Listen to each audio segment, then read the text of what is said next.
Hello and welcome to Extra Cover, the cricket mental health podcast which interviews professional cricketers across the circuit about how they prevent and deal with hardships when playing the game.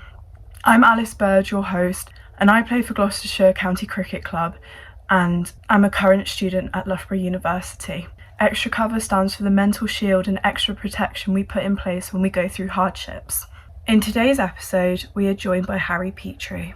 Today's episode focuses on a side of cricket we don't often see.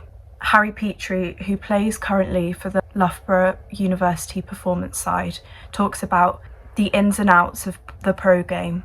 After progressing through the ranks and making his way into professional environments, Harry's journey was disrupted by injuries, which many athletes face but few openly discuss. In this episode, we're talking about injuries and eating disorders and how the pressures of professional sport can impact both physical and mental health. So hi Harry, how are you? Yeah, all good, thank you. How's your day been so far? Good, yeah, had some training this morning and gym and a lecture, so yeah, pretty standard uni stuff. Yeah, how's this winter training block going for you so far? Pretty good, yeah. Obviously up at Loughborough with the full programme there, which is really good. Yeah. Training's been really good, getting more into the competitive side of it now. Just getting close to the season, but yeah, no, it's been really smooth so far. Yeah, and how, off camera you told me that you've had to rehab at the start of this winter block. How did you find that? Yeah, it was, I had another stress fracture and I'll probably talk about it later, but it's the fourth time I've had one, so I kind of know the rehab quite well now. Yeah. But yeah, it was kind of similar kind of processes of just having a bit of time off at the end of the season to let it heal, and then sort of slowly build back up with the gym stuff and the bowling. Yeah. To be honest, it's gone really smooth. There hasn't really been any setbacks. Mm-hmm. All my scans have been good. So yeah, no, overall it's been pretty positive. Yeah. So yeah. Brilliant. So today we're here to talk about your journey in and out of cricket over the last few years. You have been involved in the Hampshire setup since you started county age group stuff.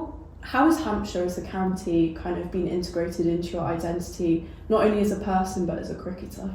Yeah, so I think joined there when I was about under 13, did some of the county age group and EPP stuff, which was all really good. It was really exciting. So I played sort of Buckinghamshire under 10, 11, 12s, but looking for sort of a first class county. But yeah, that was all really smooth. And then and then got on the academy, which was a big sort of chunk of learning about cricket. A good 3 years of playing with some really good players. Hard training, and I remember it being some long days and nights after school especially. Yeah. But it was really, I think that's developed my cricket the most, was that kind of period of training, and I think a lot of positives came out of those periods with Hampshire. Yeah. And then obviously you got the call to say that you earned your first professional contract. What was that moment like for you? It was really exciting. So I think I'd had a really good season in the last year of my academy, and that was obviously always the goal at the end of it. I think probably before the season I wasn't 100%. I wasn't certain by any means that it was going to happen. I think it was always down to that last season. The sort of chats that I had was like going well, but I think we need to sort of see some stuff in second team cricket and things like that. And then that summer I did just all went really well, and playing in second team cricket and getting more opportunities. And then I got lucky enough to get picked up for England under 19s that summer, end of that summer. I think that kind of sort of further got me that contract. So it was really exciting moment. I suppose it's what you try and do when you're on the academy. Everyone's trying to hunt for those contracts. So Definitely. Yeah, it was very exciting. And you speak about at the beginning of your second team journey being a fifth or sixth option bowler. What motivated you to get to that opening bowling spot and work towards that professional contract? I think knowing that there was, when playing with some of the professionals at the time, the seamers, so I knew I was never going to be like go straight in and just open the bowling. But I always had a sort of a belief that when I did bowl, I sort of deserved to be there, and I knew that my skill level was high enough. So I knew that when the opportunities arose, I felt comfortable that I'd be able to compete and take them. Obviously, there's no guarantee in cricket, but no, it was nice. It kind of, throughout that season, it went from, as you said, sort of a 5th, 6th option and doing well to kind of, when the availability was there, getting more opportunities with the Loughborough, and I absolutely loved it. It's probably what my main skill is. So it was really good. I think it was just a confidence that I knew in my ability that I could do it, and then obviously got those opportunities and ended up doing pretty well. Yeah. September was just a month of change for you. Also missed out on that under-19s series against the West Indies. Talk me through that. What was that like for you? So interesting. Leading up to that point, I wasn't sure. There was a few different options for my winter. So first option was go to Australia, and I think that was my main option of taking a year out after the academy. Then I decided I wanted to go to uni straight away, but then I got into the England stuff, so I decided to have a gap year during that time because there was a World Cup and a tour to Sri Lanka with the 19. So I thought, right, I'm going to put a year into cricket. Still, obviously, after that with uni, but I thought have a year off to focus on that. And I played in September for England against the West Indies in England, but unfortunately picked up a stress fracture in that tour, which I knew there was something that my back had been hurting for a while, but I wasn't really sure. I'm glad I did play a game because I've always got that, but yeah, it was very tricky to take because obviously I knew at that point I was going to miss out on the tour to Sri Lanka and the World Cup, which we've seen at the moment how great they are. So yeah, that was really tricky. But I think I was lucky enough to be on a contract for that winter and that year. Yeah. So it gave me a good year of sort of just focusing on the rehab with Hampshire and the season going forward. And despite that setback of the injury, did that change your ambitions at all within cricket, or did that motivate you more? I think at that point it definitely motivated me more. I think it was really tough because I was so high of getting that opportunity for England, and obviously knew what was coming up in the winter, and then getting that setback was really tough. Yeah. But I do think the fact that I was around the Hampshire setup, it ultimately, like the England under-19s is fantastic, but it's there to get you sort of progressing like through county cricket. So I thought, well, I've got a contract, so obviously tough, but it gives me a focus for the winter and stuff. So I do think that it integrated me quite well into the whole squad, because that was I think it was one of the first winters after COVID.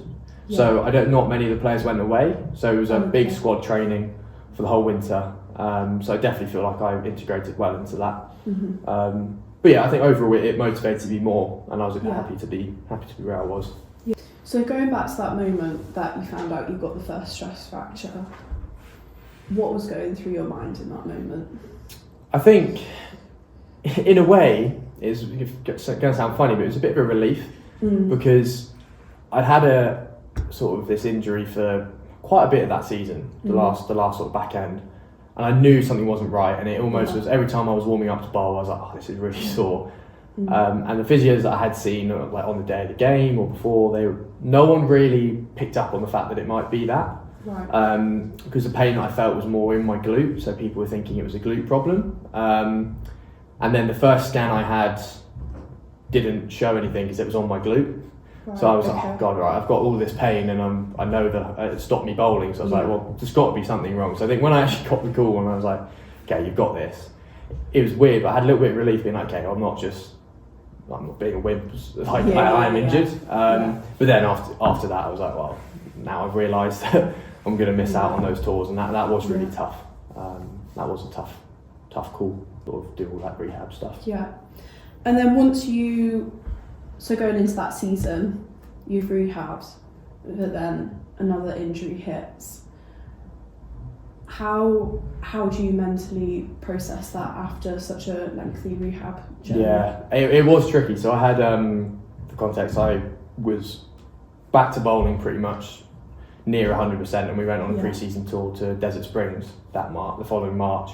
Yeah. And all my rehab had gone quite well, and then I tore my side on I think it was day one of the first bowl. Right. So yeah, that was really frustrating. I was like, it's my first tour as a pro, and I thought, wow, this is exciting, and then got injured. So the rest of the tour, I just was in the gym doing a little bit of rehab, but because it was so sudden, I couldn't do any batting, any fielding, any running. So yeah, that was really tricky. Again, I felt like I'd worked so hard in the winter, and then for that to happen. But yeah, it was a couple months rehab, so I didn't actually miss out on too much of the season at the start. Okay. I think my first game was sort of mid-April, so I didn't miss out on too much, but it was still really frustrating, like seeing everyone else sort of getting ready to play and then starting to play. I was like, I've still got to be in the gym doing hours of rehab. So yeah, that was frustrating more than anything.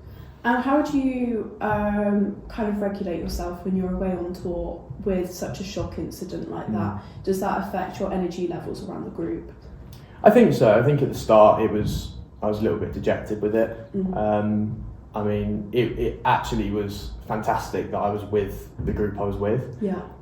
So all of the Hampshire bowlers at the time, pretty much everyone had a size trait. So they were all so supportive and so chatty about it, and sort of joking about like, oh, have you had your first night in bed where you're sort of trying to roll over, and like it was just quite like we could all kind of relate to the fact that everyone's been through this. So that definitely made it easier.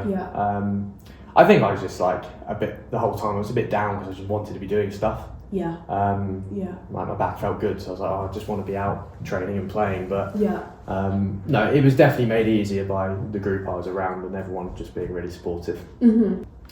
So you rehab 2 injuries and then you go through into the season and make your debut. That must have been such an elation for you after such a hard winter.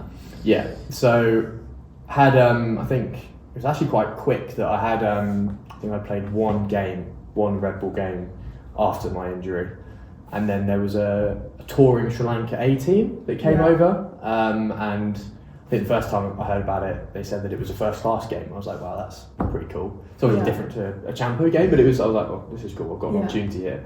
And then I was hearing that some of the first team bowlers were like, well, there's no point in them playing it, it's good to have a rest. So I think all of the young rookies were like, wow, this could be our opportunity. So yeah, I think we had, I don't know how many people made their debut in that game, but some of the Hampshire players, sort of like Toby Albert, John Turner, I think Tom Press may have played before, but sort of Don Kelly, they've all gone on to have careers. So it was nice that we all kind of made that debut at the same time.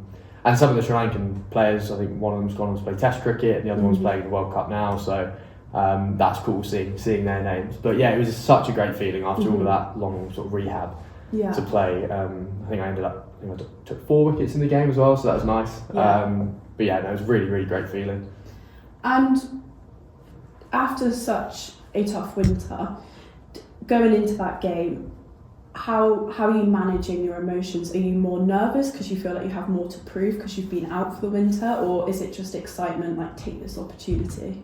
I think at that point it was excitement. I think I know it was a tough winter, but in my mind it was like, oh, it's all over. Like, injuries are over now. I can crack on. I was just really excited to play and have that cap and name on the board and things like that. It was just really exciting. Obviously there's some pre-game nerves and whatnot, but it was good that I was opening the bowling with John, so it felt like I was straight in the action. We were bowling first, and I think that really helped just to settle the nerves. We were just out in the middle playing, and it was just like any other game. So at that point, very exciting. So you make your debut, and again, emotions are high. But then unfortunately you get another stress fracture. How did you find that out? So after that, after my debut, went into a T20 block. And I think I played all of the games in that, in the twos.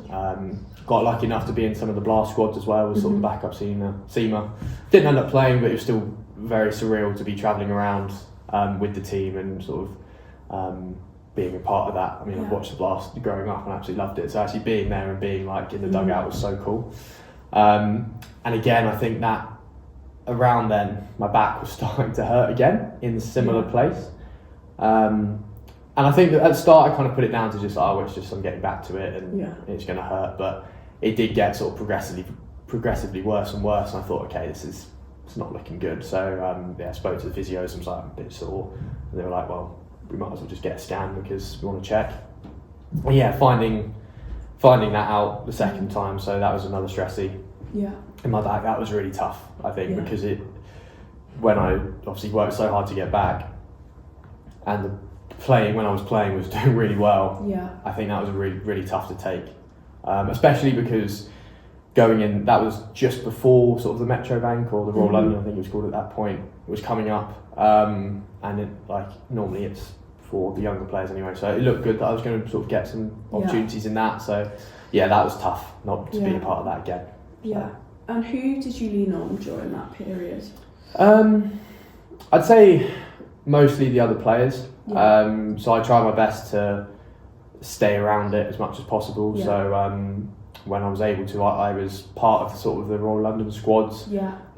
Purely to run drinks, not even to field, but just they were very happy for me to kind of even like I remember we travelled up to Scarborough and I ran drinks for the whole day, but I've really enjoyed sort of still being around it. It's obviously still quite tough because I was like I want to be playing and making a difference, but I think that summer I was living with Toby Albert, which was really good because it felt like I was wasn't alone. I came home and we just talk or whatever. Yeah. So it was tricky, but I definitely most of the players I kind of lent on and it was made it okay. Yeah.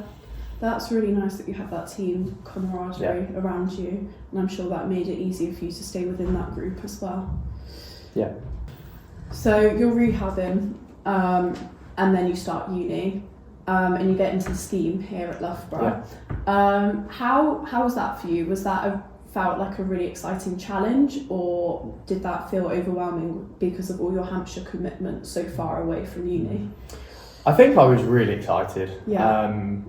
I think as much as I loved my sort of being in Southampton training, I did feel like I lacked a little bit of sort of, I'd say, like socialising. Like a lot of my school friends were sort of at uni having a great time, and I was like, at the time I was still living at home, so I'd drive down from home and sort of stay down there a couple of days a week and come back. So I did feel like I didn't have that social life in a way. Like it was like see my parents, see the players and staff, and then go home. Yeah. So I was really excited to be like, right, I'm gonna have this sort of uni experience, and being sort of getting on the scheme was a part of that as well. I mean, that was still been fantastic. But yeah, I think joining the scheme at that point, I was injured for the trial, so I couldn't trial. Okay. But the coach, I'd been chatting to him and he knew I was signed, so I ended up getting on anyway. Yeah. But I did feel like I had a big point to prove to the rest of the team because obviously they didn't. Some of them I played against, but not all of them knew who I was, and they're just some guy who had a trial and just got on straight away. So I think there was definitely an element of just trying to prove to them, like, actually, no, there's a reason I'm signed, or there's a reason that I got on. Yeah. But all of it was really exciting, and everyone made me really welcome. So. Yeah. That's brilliant, and that sounds like it was probably that separation from cricket and just life that you needed at that point. Yeah, definitely. So then you go through the winter. Are you mostly doing rehab at Hampshire or uni at that point? I think it was probably majority in Loughborough, but I think I would have gone down sort of every other week for a few days. So I'd have a programme up set by Hampshire, and I'd be doing it up here, which is great. I mean, Loughborough are really good at facilitating my needs for that. Didn't find it too draining, the fact that I was having to travel down there. I think being in first year, academic sort of worries weren't really there. So I felt like I could really sort of focus on cricket, sort of rehab up here, and then go down and check, almost like a check-in and do a few sessions. But yeah, I'd say a lot of it was done up here, sort of remotely, and sending videos back, things like that. So you get back, you're now balling 100%. First game back for uni, unfortunately you get injured again. How at this point are you feeling mentally? How's this changed how has your relationship with cricket changed at this point? I think I was on such a high with all of that uni cricket, and so excited for the season, and also sort of had a good plan with like what second team cricket I was going to play with Hampshire and potentially push for first team, and like there's all these big plans of what I'm going to play, and then played one game for Loughborough against Notts at Trent Bridge, which is again surreal experience because I'm playing at Trent Bridge, never done that before. Which, to be honest, in that game I wasn't in any pain, and then I I think it was the following week we had a game against Lancashire here, which was rained off, but we were training, and I had a little bit of pain in my back again. And I wasn't too concerned just yet, but I thought, okay, this is a bit weird. So next time I was in Hampshire training, I kind of mentioned it to the physios, and they were like, well, we might as well get a scan to be safe. And then found out it was another fracture in my back. So that was probably the toughest one, I think, because I think the initial bit was like, okay, it's stressy, but maybe because it's so early I might be able to play the season, but it became quite apparent that it was quite a bad one. So they were like, you're not gonna play this season. So that was the toughest one I've had, because knew that everything had happened the previous season when I was playing and doing well, but then that being cut short and feeling like all my rehab had gone really well and done everything that I was meant to, and then to get another one and miss the whole season, that was really tough. I'm really sorry to hear that. That must have been devastating, especially in the back of your mind knowing that your contract was ending at the end of that season. And then unfortunately Hampshire released you. How do you process all of that? Because you have so many ups when you can play, and you have showcased your talent, but obviously these injuries are the things that are holding you back and seem uncontrollable. I think it was a really tough time. I think I knew the conversations about sort of an extension things were, we'll see how the summer goes. So I knew that it was like, had to do well. But I believed that I was going to, but then obviously finding out that I didn't have another opportunity to showcase it, I thought I was struggling a little bit, and then finding out that I wasn't going to get sort of retained was really tricky. I remember I had the meeting, and then I went into the gym, and I was just like, I don't even remember what I was doing in the gym. I was just really sort of, mind wasn't on it. I think the main sort of feelings were at the time was like, I don't feel like I've done anything wrong. It was more like I haven't been able to show what I can do. Which in hindsight has actually been better, because I thought, well, it's not like I was playing and then I just wasn't good enough. It's almost like I just don't know. Like, I know that I'm good enough, and I thought I was good enough, but I just didn't have the opportunities because of injury. So that was a really tough sort of thing of getting injured out of the season and then getting released sort of a few months later. That was really tricky. And then during that period of, being newly released, you were still in Hampshire, living there alone, and also rehabbing in the gym there. How did you mentally handle that period? Not very well, to be honest. I was going into sort of the gym 3-4 days a week, but that summer I wasn't really. Back then I was starting to run, but it was just very low level gym stuff. No batting, no bowling, no running. So you can imagine that wasn't very fun. Any bowlers would know that kind of feeling. I just moved into a flat down there, and was living by myself, which was really exciting at the start when I got it, because I did it all up and it was really exciting. And then on the day I moved in, I found out I got injured. So there was always that just spent loads of time and effort making this place lovely, and then realised, probably not going to be here that much longer. So that summer was really, really tough. I think I was pretty in a bad way from just having to go in and rehab, knowing that I'm leaving. That was really tricky.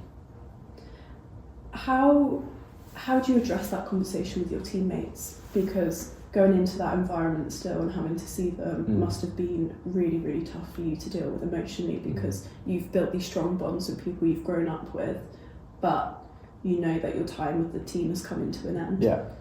I think I naturally spoke to people I was closest with earlier, and I kind of said I'm not going to be here, and they were great with it, but I didn't necessarily tell everyone. I assumed people would find out. It was a bit of a weird time. Still going in and seeing people around, and everyone was still nice, but it just felt like I felt a little bit more of an outsider at that point, because I was like, I know I'm leaving, but I can't really do anything about it. And although everyone was being nice, it was like doesn't really matter anymore. Yeah. So yeah, that was tricky. That was tricky to still go in and see people, but knowing that I'm not really going to see them, like I'm not going to be a part of it again. And did that change your motivation with your rehab as well? And also the way you contributed within that environment? Yeah, definitely. I think because of that period, I was just in the gym and doing low-level stuff. Yeah. It really didn't feel very important. Yeah. Obviously, it is important in the long term, but that time I was like, this is so pointless. I'm going in and doing a bit of core work and a bit of lower body, upper body stuff, and I was like, I'm just doing. It felt like I was doing absolutely nothing almost. Yeah. Although, like, we all know that it's important, but it's like I don't feel like I'm progressing in any way. Yeah. So yeah, it probably even made it worse. I was like, I didn't have like an out of being able to like properly focus on my rehab. Yeah. Because it almost felt like I was getting ready for the winter, and knowing that I've got another winter of just the same thing. Yeah. So yeah, it definitely wasn't motivated with the rehab at that point. Still was doing it, but it just wasn't excited at all. Obviously, with a history of injuries, did this make you start to question your body, yourself, your abilities, your physical strength? How did that change your relationship with yourself? I think it was a lot of sort of anger at my body in a way. Like I felt that my skills were still good enough. Yeah. Like whenever I played, I still felt really good. So I didn't doubt, at that point I wasn't really doubting my ability, but I certainly was doubting my body, and I thought I was never confident. I was like, I feel like even if I rehab here, it's just going to happen again. Like why would it be any different? So yeah, it was just a lot of sort of internal sort of, not hatred, but just like annoyance to my body, thinking like, is this the reason I'm not going to be professional? Like, is this like, I know everyone sort of says like, oh, I could have done it, but I got injured. It's like, is that going to be me? Well, I'm just like, my body just couldn't handle being a bowler. So yeah, it was more just like annoyance and hate towards my body than anything. Yeah. And I can imagine during that time you probably felt like you were losing a lot of sense of your identity, and a lot of your world was hard to control. Was there anything you did to try and regain that control in your life? I think I tried to sort of see as many like people as I could. I reached out to the PCA at that point. They've got their connection with I think was it mine? I'm not sure who it was, but they had sort of a counselling service that they provided. So reached out to them and had sort of 10 sessions on them, which was really was useful to talk about. But yeah, there was sort of other things going on at the time with me as well. I think there'd been sort of some underlying sort of anxiety problems that hadn't really properly came to full light until that point. So yeah, that summer was like, that's when it was at its worst. Yeah. Which kind of developed into other problems with it as well. So with all of that as well, I started having sort of panic attacks during that period, and it was kind of based around food as well. Wasn't like a body image kind of thing. It wasn't that I felt like I wanted to look a certain way. It wasn't things like that, but it was when I'd know what I'd need to be eating for rehab and for nutrition. Yeah. I'd cook a nice meal, whatever it was, and I'd eat it. But then, or either when I was eating it or after, I'd feel like I was having a panic attack, and then I'd end up throwing up.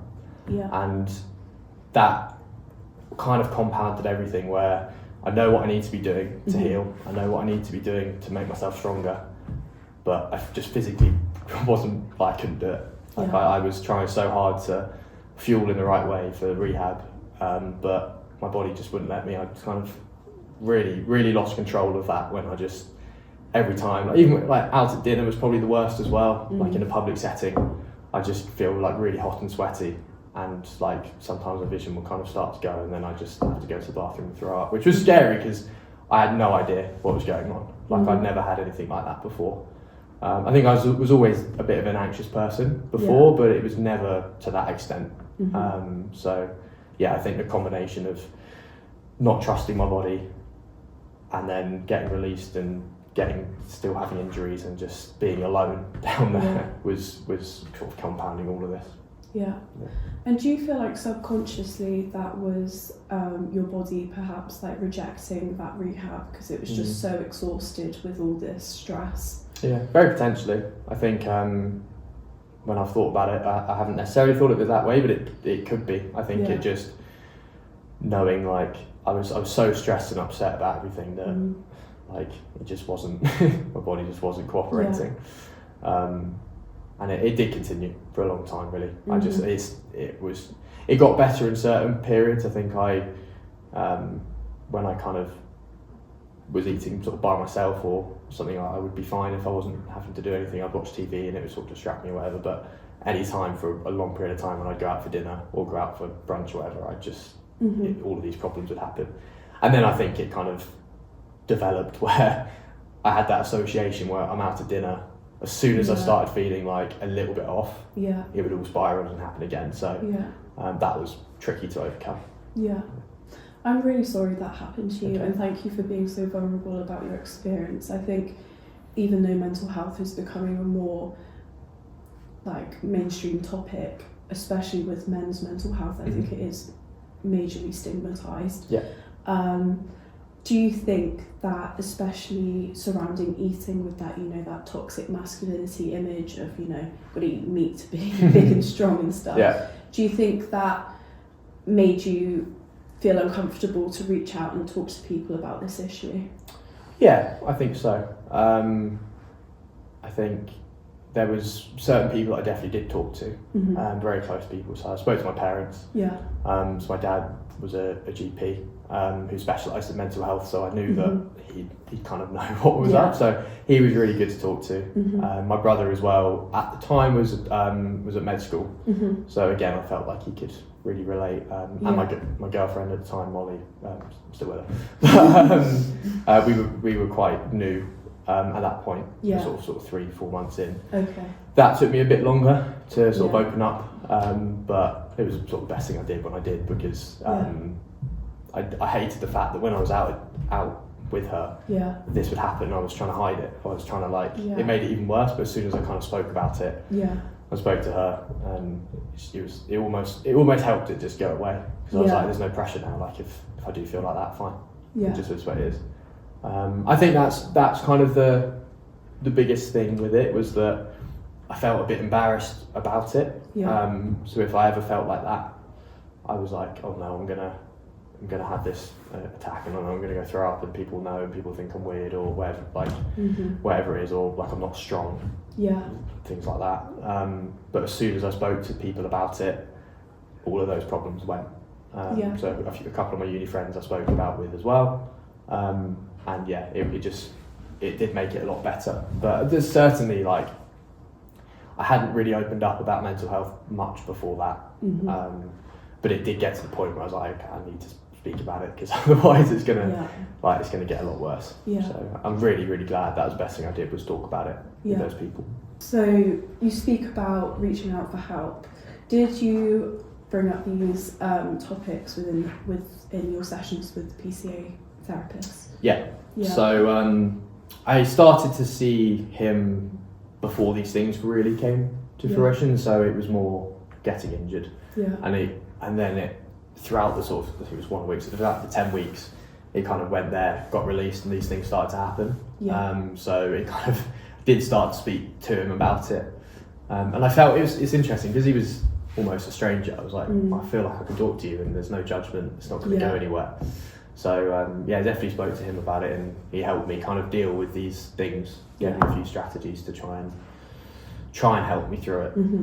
Still very hard to sort of implement at that time, but it was very useful.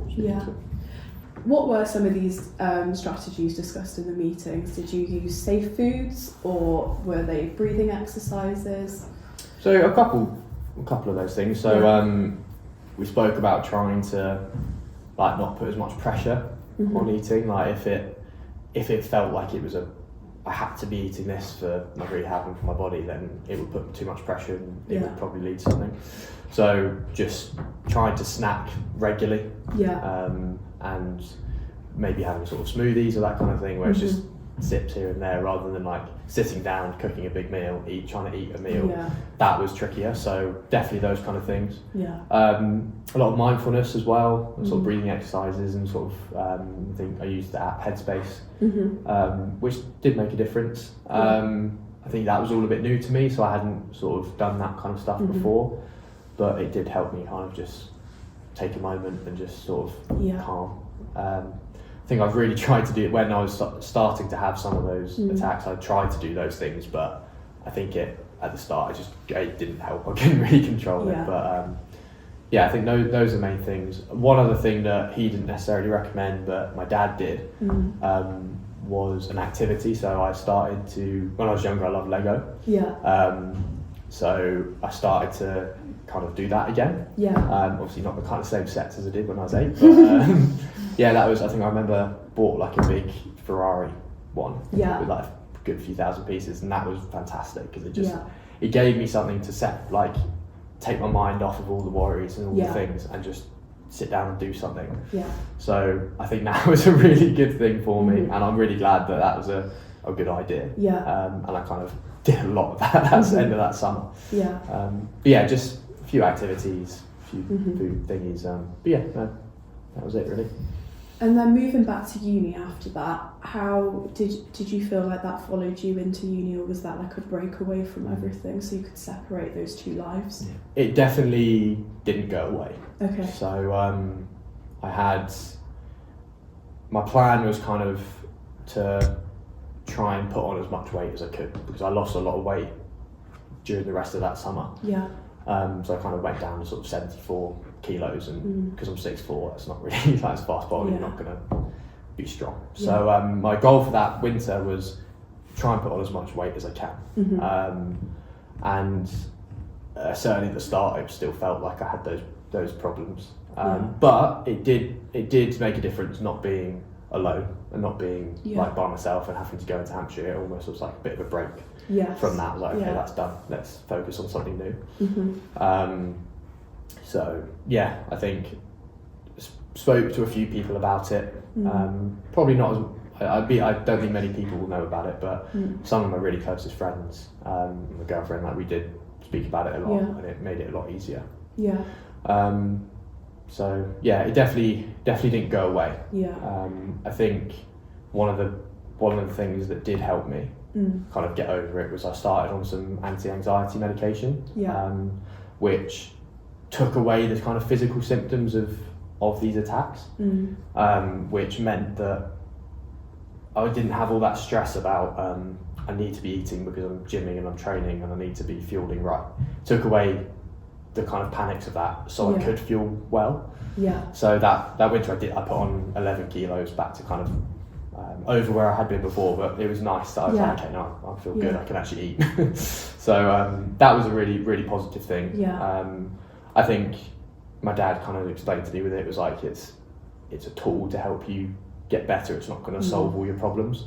So a lot of it during that time was, can I make changes so that when I inevitably do stop them, which I have for a long time now, these things don't come back as bad as they were.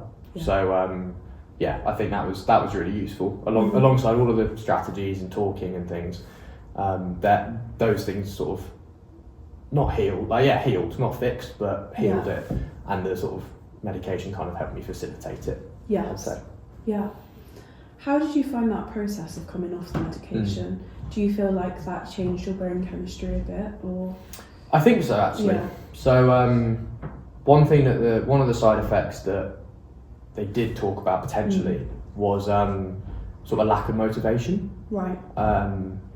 Where because things are going well, you feel good, you're not as motivated to like push on and do stuff. So I did start to feel a little bit of that, and that's kind of what prompted me to be like, okay, no, let's try and like come off of it now and stick with it. But I think it wasn't like a massive thing. I wasn't sort of like not getting out of bed or anything. It just when I was training or at cricket, I wasn't as bothered anymore. I was like, well, I'm doing it, but I'm not really like, it's not everything to me anymore, which I think I definitely could see. And whether that was because I'd had such a hard time with cricket, or because of medication, I'm not sure. Yeah. But it was definitely a potential Yeah. because of it. So yeah. Yeah. And then rehabbed again, came off the medication, Yeah. all going well, and then you had a full season, your first full season for a few years. What did that mean to you? So just in that season, I had another slight injury at the start. So it was a full season, but it was I had a stress fracture in my foot, which put me out for a few weeks. Okay. So I think that maybe that was 6 weeks, 7 weeks. So I had when I came back, played for Loughborough against Kent in one of the county games. Yeah. And I took a 5 in my first game back, and I think that was just so surreal. I was like, after everything that had happened, getting fit finally, and getting like a good like performance in and doing really well, I was like, it's almost a bit of like a told you so. I was like, well, I know I can do it when I'm fit. So that was like, again, such a high when that was happening, and I'd had quite a few sort of second teams speaking to me about it, sort of wanting me to play, and I was like, okay, we're back. And then unfortunately I had a stress fracture in my foot, which it was just unlucky. I think a lot of people said wasn't anything wrong, it was just like, it was hard, the ground was hard, and I bowled too much.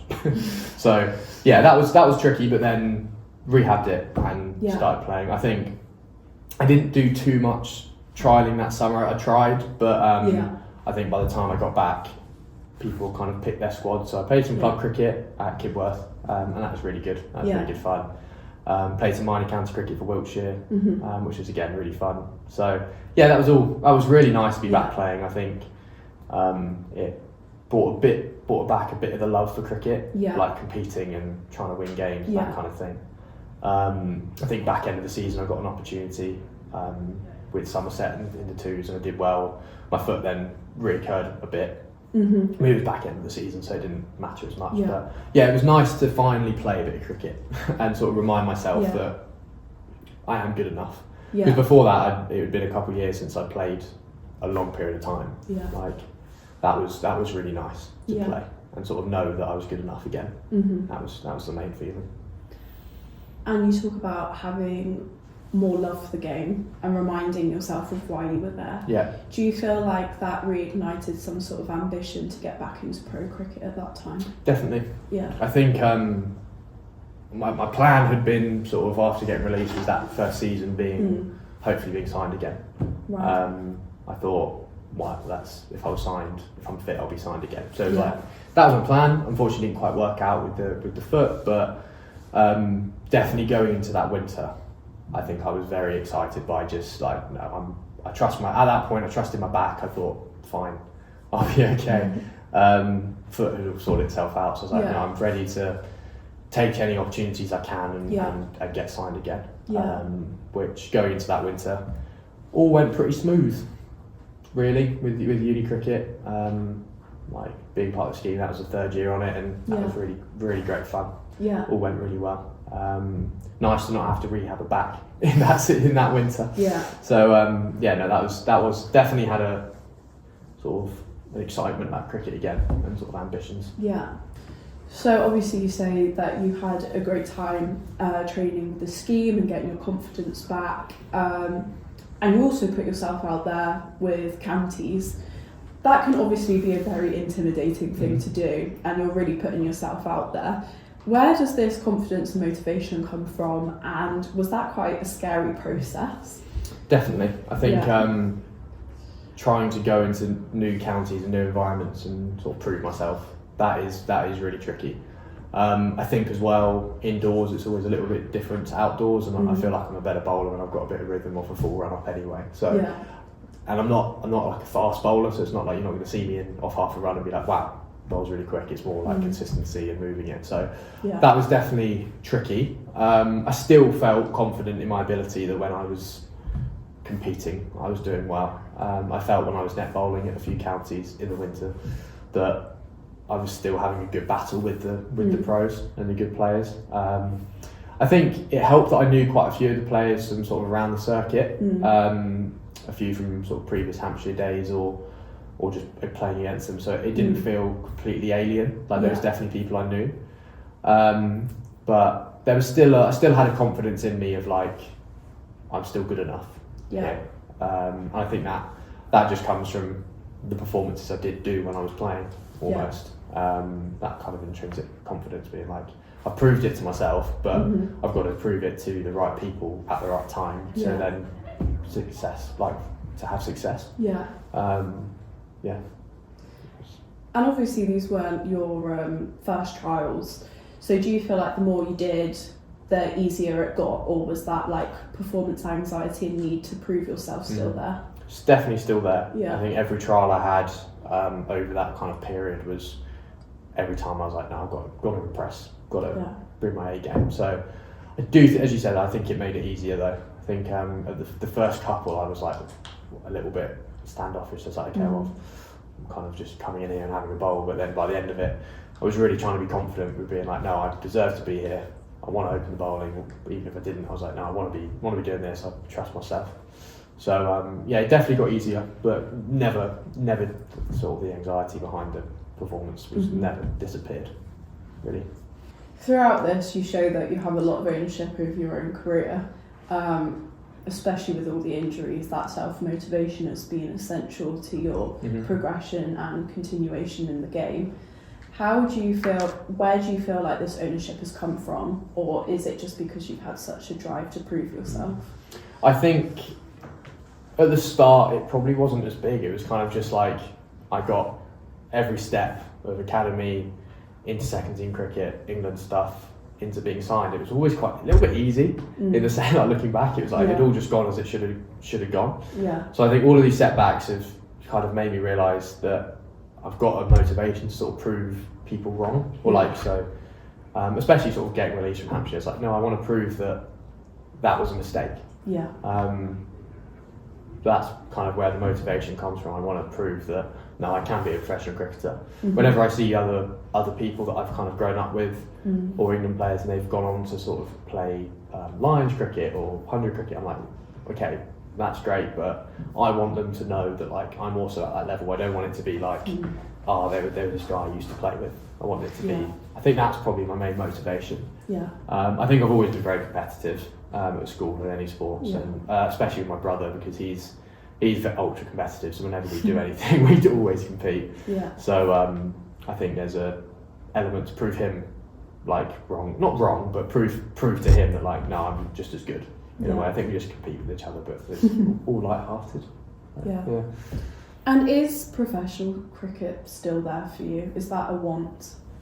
Yes, I think it is. So I've been sort of training a bit with Hampshire again, sort of doing my sort of winter rehab and things. So yeah, definitely. I think I've got a lot less pressure on it now than we used to have. I think this season will be my last of trying to be a professional. Yeah. If it works out, brilliant, crack on. If it doesn't, that's okay. Like I would have finished uni. Yeah. I'll look to go into another career in science. That's my degree, so I'll probably look to do a master's or go into work, and I'm very excited by that as well. So I do have aspirations of still, again, proving people wrong and playing in those competitions, but I'm not as worried anymore that if it doesn't happen, I don't know what I'm going to do, because I do feel like I've got other options which are very exciting as well.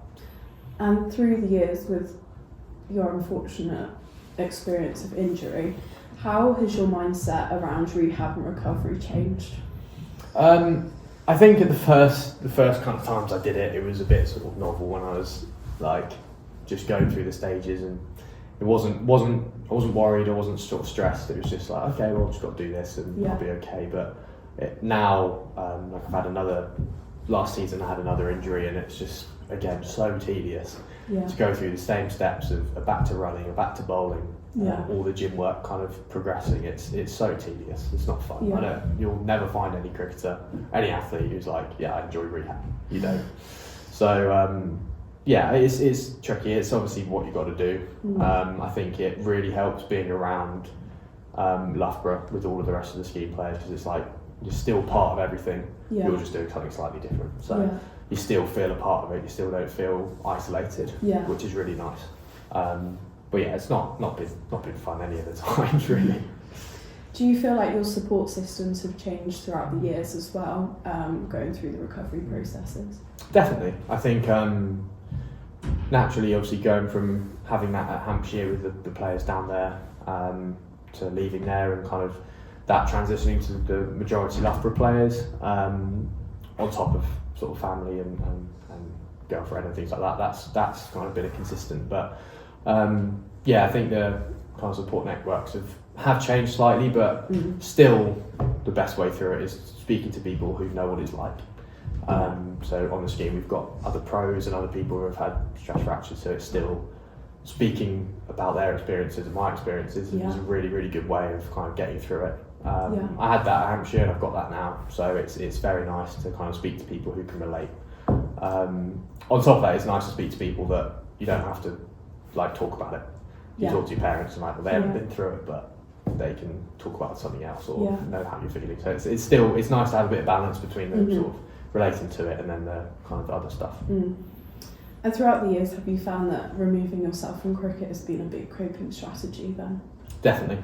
I think especially in my gap year when it was all I was doing was cricket. It was I was either in the car, staying in a hotel or playing cricket. It was very like my mind was just on cricket, and I think uni's been fantastic for helping me have a bit of a release, helping me have something else to focus on. Even if that is academic stuff, I mean that's still a break from the cricket stuff, as well as all the socialising. I think it's been really important for me that I've had that. I think the best decision I've made was going to uni because of all of this, definitely. Yeah. So talking about that, from going back to 18-year-old Harry to now, do you feel like your relationship with cricket is healthier now? Definitely. I think sort of that final year in the academy, sort of 18, 19, it was like, this is my life. I want this to be everything. And I think because it had gone so smooth, I was like, it will be my life and it will be everything. But I think looking back now, I'm like, it's very nice to have cricket, still love it at times, but it's so nice to have other things. It's so nice to have sort of an academic career. It's nice to have like friends, family and other stuff to do. So I think it's definitely changed in the sense that it went from being everything to being a part of my life, but alongside other stuff. But I think that's a lot healthier to be like that rather than kind of solely focused on that. Yeah. And do you think that's also changed your identity and relationship with yourself? Definitely. I think going through all of these setbacks, I think I've learned so much about myself with the injuries and the anxiety things and all of that stuff. I think I've learned so much about who I am and sort of my coping mechanisms and what I want out of life, and I think I wouldn't change any of it at the end. I think it's kind of shaped me to be who I am today, so I wouldn't change anything that I've gone through. Obviously I hope it ends in a great way, and I hope it ends with the contract this season and going forward, but if it doesn't, then I've still had a fantastic cricket career. I've still played first class cricket, I've been a professional, I've played at some of the best grounds in the country. I did 12th man for England in the summer, which was again a really cool thing. So I've had so many experiences in cricket where like you can look back and be like, the other people would be like, I wish I had that. So no matter what happens, I'm always going to be grateful for what I've had in cricket. And would you say that your injuries have taught you more about success than cricket itself? Yeah, I think they've definitely given me a different focus on what success means. I think especially with sort of stress fracture rehab, it's like success might be starting a next phase of your bowling or starting like back to running. Like I think I didn't realise, but when you can't run, when you're not able to, or you can but you're not allowed, it's like that's a really horrible place to be in, because a lot of people use running for their mental health anyway. So that's been success, is being able to run, things like that. So it's almost like giving me a bit of perspective on what's meaningful, what is success. It doesn't necessarily mean playing like loads of games and doing really well. It's almost like the smaller things are still really important. Not taking these things for granted, I think is definitely important. And do you think that's made you a more like optimistic person in the long run? I think so. I think it will do, because I've had the setbacks. I think with probably being quite pessimistic over the last few years with cricket and with injuries in my body, I think now it's like I can be happy with whatever, even if I'm healthy, if I'm fit, that's a great thing. So it's almost like it doesn't matter if I'm like even if I'm not playing professionally, it's like, well, you're fit, you can play if you want, like you can play club cricket. That's going to be a really nice thing. So it's all just put everything in perspective, really. Thank you so much for your time today and your vulnerability. I think it's really important for young boys and girls to see a man speak so vulnerably about their mental health and their issues, because, as said previously, I think it is so stigmatised in the media, and it is actually a strength to communicate and speak rather than bottle it up. On that thought, do you think cricket culture talks enough about stress fractures and their mental impact, and is there enough psychological support surrounding that? I'd say no. I think from being through it in a professional setup and a non-professional setup, I think there's obviously you've got the players who have been through it, but I haven't had many conversations with people about the mental side of it. It's probably been more the physical, about like, it's annoying when your back hurts, or it's annoying when you've got to do this rehab, but it's not like I haven't really had this conversation with other people to be like, look, it sucks, it's really tough. And I hope that if people hear this and kind of do have any similar experiences, we'll be more willing to talk about it. But I definitely think, especially with a stress fracture, it's a very weird injury where the initial kind of pain goes reasonably quickly most of the time, but you're still very limited. It's not like you like break an arm, you're like, I can't do anything with it. You're like, well, actually, I could run. Like I'm not. You've got an injury, be like, I could run, I could bowl, but knowing you can't, like for your rehab, you can't, is a really weird thing. And I think it does take its toll mentally, because you're so limited, because you just want it to heal, that even like swimming, you can't start at the beginning, so it's like you're so limited with what you can do. So I think there needs to be a bit more support for that, definitely. On the topic of mental health, there are recent documentaries within cricket, such as Freddie Flintoff's, talking about eating disorders. However, even culturally, people don't really come out and speak about them. Why do you think this is so stigmatised, and why do you think it's been important for you today to kind of talk about your experience? I think on the second part first, it's like, if there's anyone that hears it who is going through something similar, like I want people to think like, no, we can talk about it, and it's actually such a good way of getting through it. I mean, I don't know where I'd be if I hadn't spoken to people and opened up about it. It was the best thing I did. So on the second part, I hope people do hear it, and that kind of destigmatizes it, and because it's the best mechanism, is talking about it with people, being open. In terms of why it's so stigmatized, I think especially in men, it's probably as we mentioned before, it's quite like a macho thing about like muscles and eating a lot and that kind of thing. And although mine wasn't necessarily body image, it was probably something to do with control and my body sort of rejecting because I was so stressed. I think it probably just people don't talk about it. I think also because you don't necessarily understand it. Especially at the start when I had mine, I didn't understand what was going on. The first few times I probably just didn't really realise what it was leading to. So I think there's a kind of an acceptance internally that like, no, there is a problem, this is happening. Might stop people from initially talking about it, but then I definitely think it's just mental health is a tricky thing to open up about anyway, and especially something so like physical as an eating disorder. I've probably thought like I don't want to tell people because they'll think I'm like weak or weird or for having it, and I don't think unless you've really had one, you don't really understand like the feelings. Like you'll get people who will just be like, well, why don't I just eat it? Like don't throw up. It's like, well, it's not actually. It's not a decision. Like for me, it wasn't a conscious decision. I wasn't being like I want to throw up. I really didn't. So I think it's people maybe not necessarily understanding them, and that's probably why people aren't willing to open up, because they feel like it's not going to get anywhere or they'll be judged for it.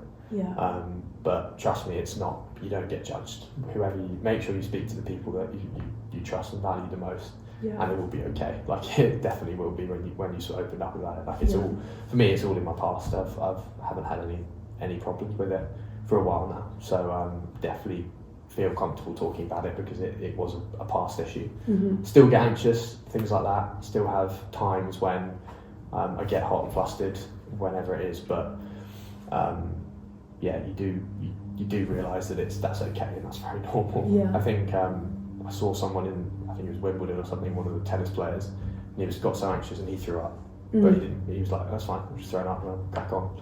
Like it doesn't need to be this big thing of like, oh, you've got like an eating disorder, or you're having panic attacks. It's like, well, yes, you do have these, you can have these problems, but being a bit more sort of open and okay about it means that they're not as big of a deal when they do happen. Yeah. I think that's probably overall why I think people don't talk about it, but I think people definitely should. That's so true, because there's a difference between normalising it and also, you know, where's the line between acknowledging it but making a massive deal out of it. Definitely. Yeah. And I think that is definitely something that, you know, needs to change in people's mindsets. Definitely. Thank you again for your time. Just to wrap up, a question we ask all our guests is, what is your extra cover when you are going through the issues that you've spoken about in today's episode? First thing is definitely speaking to my parents and my girlfriend about it, and my brother. I think all four of them have helped me so much with it all, and I think I don't know where I'd be without them. Still talk to them about any little thing, so I think they're definitely talking about it with them is my main thing. But in terms of the activities, I don't do as much Lego anymore, but that probably helped me the most. Yeah. I think nowadays I kind of read more and I kind of just sort of get away from it all. But I think those kind of activities, but mostly it's talking to people closest to me. Yeah. Thank you so much for your time today. I really appreciate your vulnerability and the time you sacrificed to sit down and talk. Thank you very much. Thank you so much, and Cheers. good luck with your summer. Thank you.